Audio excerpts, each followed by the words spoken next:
You're watching Sports Central on CBS Los Angeles. Welcome to Inside Story. I'm Jim Hill. Now here on Sports Central, we really pride ourselves in bringing you the very best sports stories from in and around Southern California each and every night. It's these stories that take you inside the local sports community on a nightly basis. And in being the sports capital of the world, we're able to extend well beyond our professional teams into colleges, high schools, and even more. Here on this program, we're going to bring you the best of the best each and every month. We begin with Joseph Frazier, a joy to watch on the basketball court with endless energy, hustle, and smile. Frazier played for John Muir High School in Pasadena and Cal State Northridge in the early 2000s. Then was an assistant coach at Calabasas High School. But a hit-and-run accident in 2011 left him in a coma for 12 years before he passed on March the 8th at the age of 40. Leaving his mother and a basketball community really saddened. Here's our Joe Painter Lopez now, who learned about how fondly he's being remembered.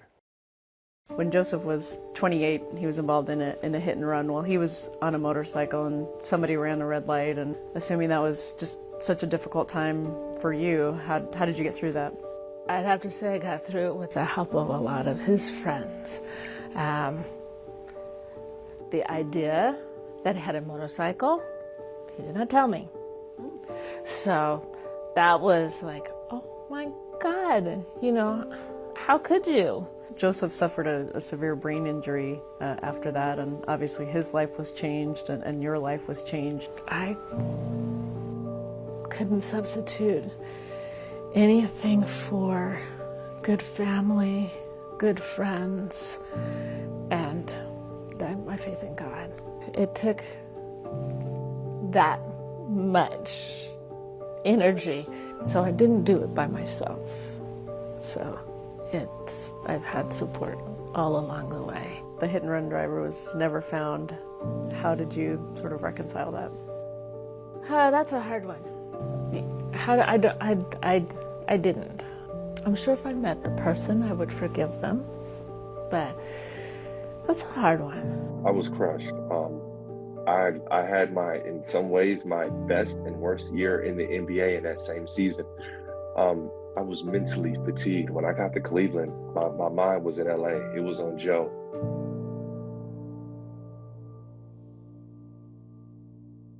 I got a chance to come behind Joe at John Muir High School. And what he means to me, he's just everything. Without Joe, there'd be no Ryan Hollins. I wouldn't have near the success that I had. He set the culture for our team in high school.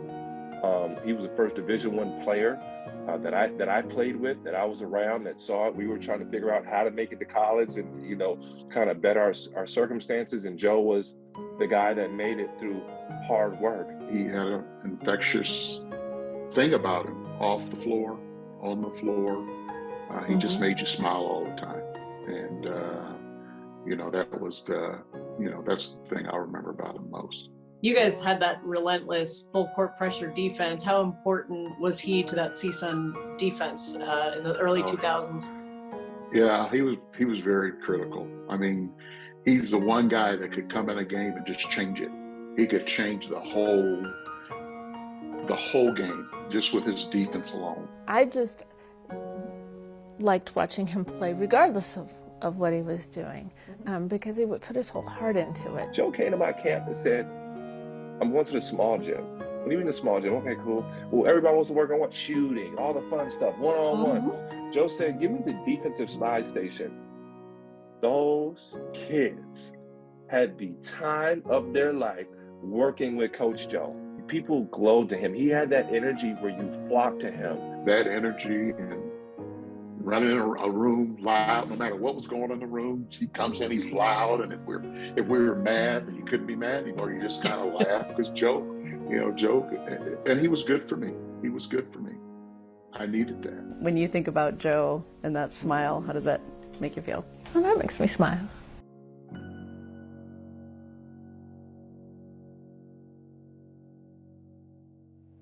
What an incredible young man Joseph was. Back in 1973, UCLA's basketball team won its 9th national championship, the last of 7 straight under legendary head coach John Wooden. The team recently held a reunion to look back at that memorable season some 50 years ago. That included a record-setting win streak and a dominant championship game performance by none other than Bill Walton. Here's Jill once again to take us behind the scenes with another Bruin champion. When you think about the 72-73 team, what comes to mind first? The enormous pressure that this team was under. The expectations were real high. I mean, real high. It was a pressure if you let it be a pressure. But we never thought about it. I mean, we just played the games. If your purpose, if your mission and the goal is to win, then we achieved that. But Coach Wooden, he never talked about winning and losing. You guys set with that win over Notre Dame, the longest winning streak. What do you remember about that time in terms of how big of a deal that was?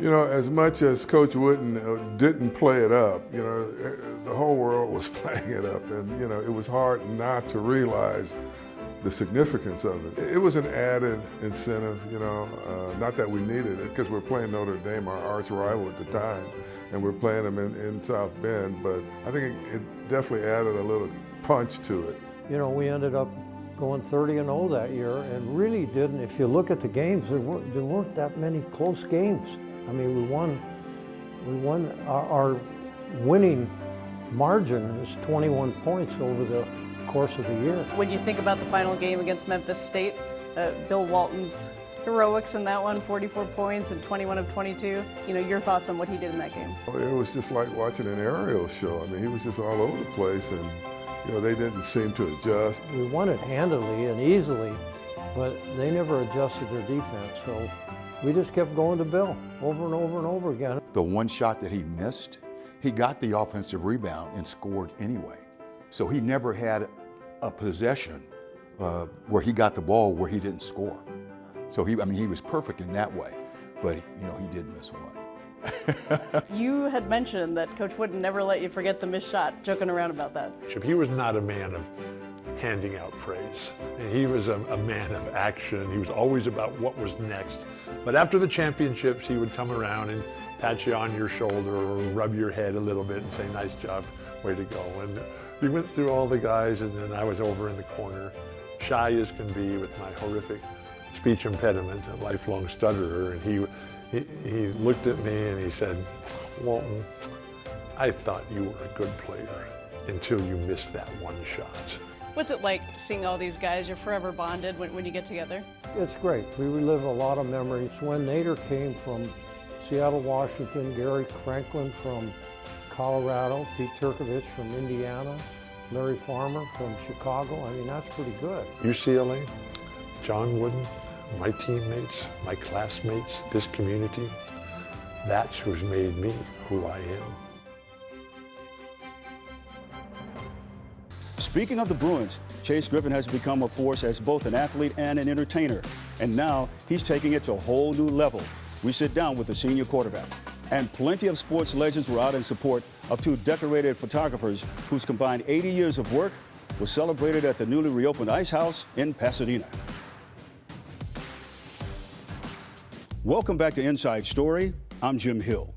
Just about any iconic photo taken at a Lakers or Dodger game in the last 40 years was no doubt captured by famed photographers Andy Bernstein and John Suhu. Suhu initially earned his stripes working with Bernstein early on and has since become the main man behind the lens at Dodger Stadium. Bernstein is a basketball Hall of Famer, bringing you the most memorable basketball photos that you've ever laid your eyes on. Now, both men celebrated their storied careers together in a discussion panel and exhibit recently at the Pasadena Ice House. John and I are teaming up to help the South Pasadena Arts Council Spark raise money. It's our yearly gala fundraiser. We're excited to show our photography, to have a great panel discussion with some great legends, and I get to do something with my buddy here. We met at the LA Sports Arena when there was a sports arena, not a soccer field. Right. And there was a changeover between the LA USC women's basketball and the Clippers. I sat down to shoot the game, the SC game, and then he sat down next to me to shoot the Clipper game. In between, we just started talking. I think it was checking your credential and make sure you were good. It was not good. It was not good. It's kind of like not real. It kind of feels kind of not real right now because it's just part of our day. It's just part of what we shot and how it went. And it was just, it's amazing what they look like actually blown up. Well, he's being humble because what we live for is to give the fans some joy and to remember iconic moments. You know, look at all the moments that this guy has shot. Gibson's home run, Hershiser's streak, right? Vin's waving goodbye, the bubble in 2020, you know, and then myself as well. You're talking about two of the best, and they captured some moments of both of us and our teammates back in the 80s that are very memorable. So when you walk around here, you see some of these pictures, it brings back a lot of memories. Andy was kind of unusual because there were certain looks he needed you to have, and some kind of way he was always able to bring that out. You know, shooting athletes is a different thing, especially when they're out there playing is different, but Andy was able to get the best out of us one-on-one, and the pictures that he really wanted to capture. From the action shots to the pose shots, there's some fantastic stuff. Some facial expressions I'm not going to make on TV are on some of these pictures. You go on YouTube and you can look at all the highlights of all those days, and you can barely make out anything. But our photos are tack sharp. You see exactly what we went through, and the images are clear and they're to the point. There's a story behind it that you don't see on these old videos. Yeah, that's true. I mean, we pride ourselves in really capturing a moment in time. You know, a moment that will never happen again. That's our job, is to be there to capture those moments. And, you know, John has missed a few. I've missed a few. We don't want to remember those. We want to remember these. So we're still missing them. Yeah, we're still missing them. The CM Pro-Am was held at the Jurien Pechanga Golf Course on April the 4th, featuring LPGA players. But what makes this event so special is the scorekeeping program, allowing high school golfers to follow the pros and learn from their every move. And of course, we had to be there to check it out.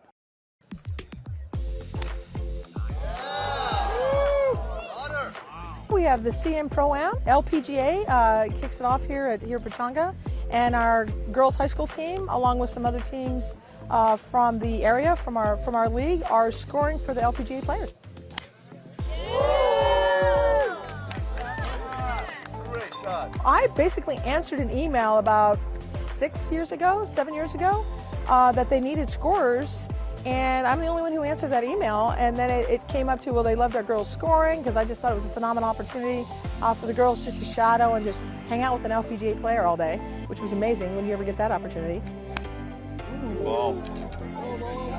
But then they asked me to, well, can you just get more scorers, and they had more teams, and so I opened it up to our league and then other coaches, because we play all different areas. I can't wait to take all the advice from each player and hopefully put that into my game and maybe turn out for the better.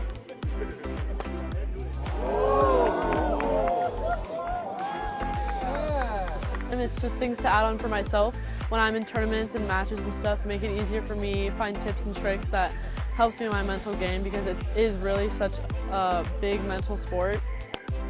I appreciate the girls coming out here today from the local high school. I think we could teach them a little bit about our perspective on the game with a little bit of experience. When I was younger, I wish I had this opportunity as well, and so I just want to give them a little glimpse of some of the expertise. We have every kind of golfer, right? Our program has done very well and has aspired to play at that next level. Each year we've had girls play at that next level, so now they know that that's an opportunity for them to have that conversation, to talk about the mental game, to talk about their prep, getting ready for a tournament, or just getting ready for a shot, or if they have a bad shot, so that kind of dialogue helps as well. I really like the individuality of it. It's very independent, and you keep to yourself a lot, and me, I like to be on my own a lot, so it's perfect. It's a very humbling game, and it's a roller coaster of emotions, but in the end I do have to have fun in this game in order to love it. So how lucky are we that we get to play and compete on beautiful courses outside, and the love of the game. It really is life lessons. Golf really provides a lot of life lessons, and so we take that away each and every time. And then knowing that you could possibly do this and compete at that collegiate level, to take to school, and even take it another level like these phenomenal athletes do at the pro level. Coming up, he may be fighting for the starting quarterback job at UCLA this fall, but Chase Griffin's already got his post-football career all planned out. And football isn't the only thing on Zion Johnson's mind either. The Chargers offensive lineman is using his time off to pour it into the lives of military kids. That and more on Inside Story. Welcome back to Inside Story. I'm Jim Hill. Now, to honor the month of Military Child, the Chargers hosted a very special training camp for kids in conjunction with the Bob Hope USO. Charger offensive lineman Zion Johnson was the main attraction, and the children, who all have parents that are active duty military, had an absolute blast. Have you been in the NFL? There you go. Yeah, I'm in the NFL right now. Yeah, that's good. Just like that. Try not to put your hands on your legs. Try to keep them outside. Yeah, just like that. Good job. Great job. So today we are partnered with the USO to celebrate Month of the Military Child. So we brought in about 60 to 80 kids to just have fun and experience a Junior Chargers training camp. Go! Yeah. You. Yeah. Go. It's just great to show your love of the game with kids younger, so you can foster that when they're younger, you know. Go. There you go. Go. Oh, it's awesome, man. 1, 2, 3. Yeah. Hey, it's a blessing. It's a blessing to see a guy that already made it and went through everything that we're trying to get to. Just to see an example that he's already there. Shoot this bag, shoot this bag, shoot this bag. Oh. And I could probably get some tips from him. After this, I'm going to, try and chop it up with him. Get some tips. And I love that he's here. Come on, finish.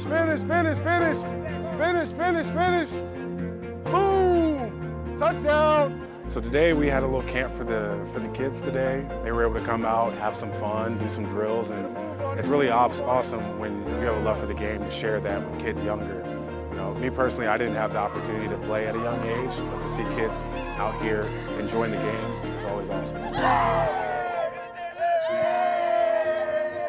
Having Zion out here is super special. Anytime we can get a player to join us in the community, it just shows that the big heart that they have and they want to be out here with the kids. And Zion is super excited and really interactive with these kids, so we appreciate them. I would just say to the kids out there that are thinking about playing football young, go out there, have fun, learn to love the game, because it's not even just about the fun and the sport. You learn so many qualities from the game, like hardworking, perseverance, and things that will affect you throughout your life. So go out there, have some fun, and play football. 1, 2, 3, cheese. 1, 2, 3.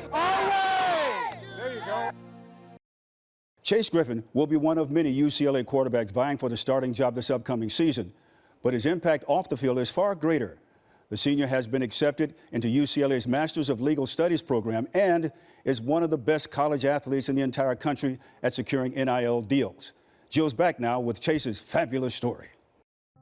Chase, congrats on getting into the Master Legal Studies program here at UCLA. What does it mean to you to get into that and continue your higher education? I'm in the entertainment space, both as an athlete, but also as a content creator, producer, and in the talent space. So y'all already know by now, I need string instruments in my songs. Here's the first variation. Right now I'm independent, and the ability to read my own contracts has been something that's been integral in me getting to the point I'm at now in the NIL landscape. And I think for me to take the next step as far as credibility in the space, to be able to provide the same services I provide for brands, for other content creators, having a degree and a true expertise in contract reading and legalese will be integral. You have your own brand, Believe, which you started in the pandemic. How is your brand going and how have you been kind of staying current with that? It comes down to 3 main value sets for me, where it's personal values, where I consider myself a believer, a winner, and a provider, which are sort of like the mantles that Believe brand rests itself on. And then economic value. And the deals that I take, do they make sense for me? Are they things that I think better my financial position, not just for myself, but for my family, my future family? Once you see the economic value that you generate, how do you transfer that into community value and empowerment for those around me? I'm proud to say that we've raised over $22,000 and almost 70,000 meals with the LA Food Bank, and that partnership is one that I cherish. Why is serving the community so important to you? I had teammates that were on free or reduced lunch, and to see the people that helps me get to UCLA, no quarterback makes it alone. No one makes it alone. The kids growing up in LAUSD probably have a lot of similarities to the teammates, the friends, the peers that I had at Hutto High School. And to be able to make a difference in their lives with what I'm doing is a long-term goal of mine, to be able to do exponentially better. Born at UCLA Medical Center Hospital in Santa Monica, and then of course you grew up in Texas, and I've seen video of you when you were a kid wearing that UCLA jersey. It must just be a dream for you. To be able to go to a university like UCLA, in a place like LA, and have the success that I've had is a huge blessing. 10, 11 years ago, I was right over there in that corner in front of the locker of Jackie Robinson, here in this Hall of Fame. To be, over a decade later, and this be where I'm going to school, I couldn't have written it any better. Love seeing those pictures of young Chase standing in front of the very same spot he's at today. We're certainly pulling for him, both on and off the field. Coming up next here on Inside Story, I catch up with Olympic gold medalist Allyson Felix, whose name is now etched in stone on the campus of USC. We'll explain after the break.